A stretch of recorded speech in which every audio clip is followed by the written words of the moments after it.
नमस्कार, स्वागत है देवभूमि टुडे चैनल पर। तो अभी मौजूद हुए हैं आपके सामने हिमाचल प्रदेश की सुबह के मुख्य समाचारों के साथ। तो इससे पहले खबरों को विस्तार से जानने निवेदन रहेगा, कृपया चैनल को जरूर सब्सक्राइब करें।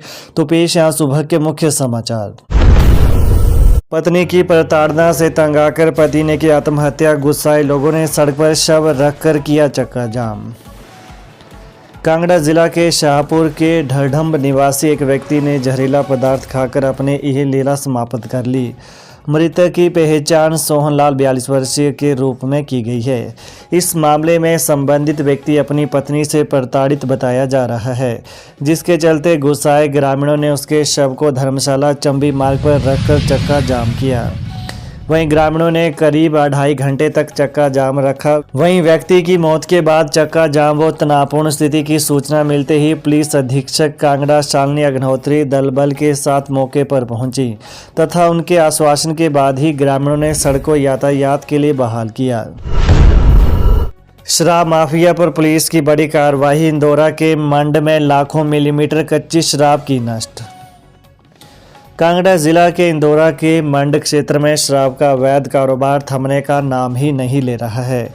क्षेत्र में शराब माफिया दिन रात सरेआम भट्टियां लगाकर हजारों लीटर कच्ची शराब तैयार कर सप्लाई कर रहा है, जिससे शराब का कारोबार करने वाले ठेकेदारों को रोजाना घाटा झेलना पड़ रहा है।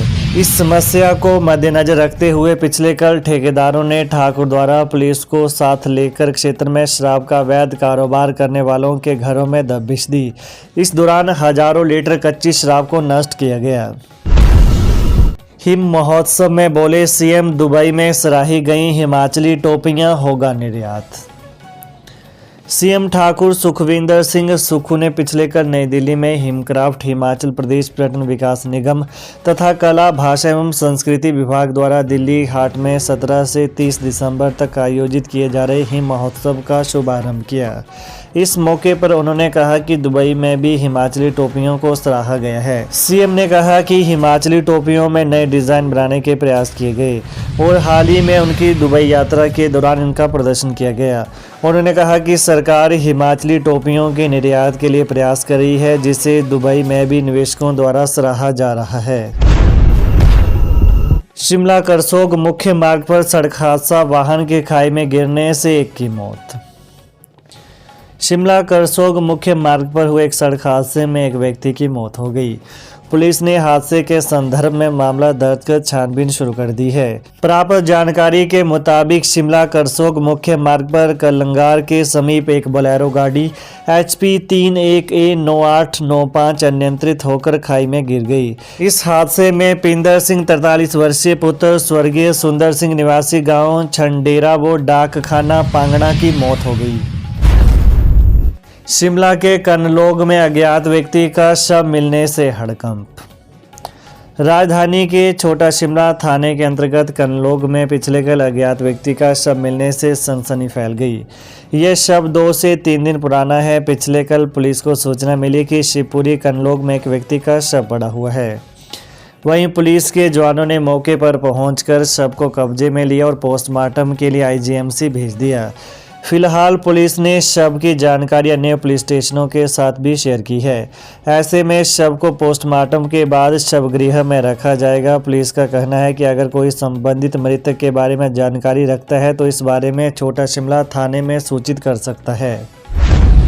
बच्चों की सुरक्षा की कवायद, अब अभिभावक घर बैठे देख सकेंगे स्कूल बस की लोकेशन। VLTD में नया फीचर होगा ऐड। घर से स्कूल तक अपने बच्चों को बस में भेजने वाले अभिभावक अब बच्चों की सुरक्षा को लेकर बेफिक्र रहेंगे। स्कूल बसों की रियल टाइम लोकेशन का पता वो घर बैठे लगा सकेंगे। बसों में लगे vehicle location tracking device VLTD में एक नया फीचर शामिल होगा। इससे अभिभावक भी बच्चों की रियल टाइम लोकेशन का पता लगा सकेंगे। वहीं VLTD से बसों की लोकेशन तो पता लग जाती है, लेकिन अभिभावक इससे जुड़े नहीं हैं। अब अभिभावकों को भी इससे जोड़ने की योजना है ताकि वो घर पर अपने मोबाइल से ही बच्चों की बस की लोकेशन का पता कर सकें। वहीं VLTD में अभी 9 अलग अलग तरह के फीचर हैं। यह नया फीचर इसमें शामिल किया जाएगा। राजनीति का अखाड़ा बना विद्युत बोर्ड पेंशनर फोरम का पेंशनर दिवस कार्यक्रम। सेवानिवृत्त इंजीनियर को प्रधान पद देना कुछ लोगों को रास नहीं आया और उन्होंने इसका विरोध जता दिया। विरोध धीरे धीरे हंगामे की शक्ल में तब्दील हो गया और अंत में चुनाव ही स्थगित करवाने पड़े। यह हंगामा पिछले कल मंडी स्थित भीमा काली मंदिर परिसर में विद्युत बोर्ड पेंशनर फोरम की ओर से राष्ट्रीय पेंशनर दिवस पर आयोजित कार्यक्रम के दौरान देखने को मिला। वहीं यह सारा कार्यक्रम राजनीति के अखाड़े में तब्दील हो गया। यहां चुनाव को लेकर बिजली बोर्ड के पेंशनर अलग अलग धड़ों में बंटकर आमने सामने हो गए। देहरा के लोअर सुनहैत में हुए गोलीकांड में एक गिरफ्तार बंदूक कब्जे में ली। कांगड़ा जिला के उपमंडल देहरा के लोअर सुनहैत में शिकार के दौरान हुए गोलीकांड में मारे गए विजय कुमार उर्फ विक्कू निवासी सलांगड़ी सूही के भाई ने मृतक के साथ गए व्यक्ति पर हत्या करने का आरोप लगाया है। मृतक के भाई विनोद कुमार के अनुसार आरोपी परवीन की उसके भाई विजय के साथ पुरानी रंजिश थी और 5-6 महीने पहले भी इन दोनों में झगड़ा हुआ था। विनोद ने पुलिस को दिए बयान में बताया कि पुरानी रंजिश के चलते परवीन कुमार निवासी बाटल सलांगड़ी जानबूझकर विजय को फेरा के साथ लगते जंगल में शिकार के लिए ले गया और वहां पर उसकी गोली मारकर हत्या कर दी। पुलिस ने इस मामले में आरोपी को गिरफ्तार कर देहरा स्थित न्यायालय में पेश किया, जहां से उसे पुलिस रिमांड पर भेज दिया है। एसएसबी सपड़ी के जवान ने खुद को गोली मारकर की आत्महत्या। पुलिस थाना ज्वालामुखी के अंतर्गत पिछले कल दोपहर बाद एसएसबी सपड़ी के मुख्य गेट पर ड्यूटी पर तैनात जवान आरक्षी धनजीत दास 33 वर्षीय ने अपनी सर्विस राइफल से खुद को गोली मार ली। घटना के दौरान मौके पर मौजूद अन्य जवान घायल धनजीत दास को प्राथमिक इलाज के लिए सिविल अस्पताल ज्वालामुखी ले गए, जहां से डॉक्टरों द्वारा उसकी नाजुक स्थिति को देखते हुए doctor Rajendra Prasad medical college एवं अस्पताल टांडा रेफर कर दिया गया। सूचना के अनुसार घायल धनजीत दास की टांडा पहुंचने से पहले ही मौत हो गई।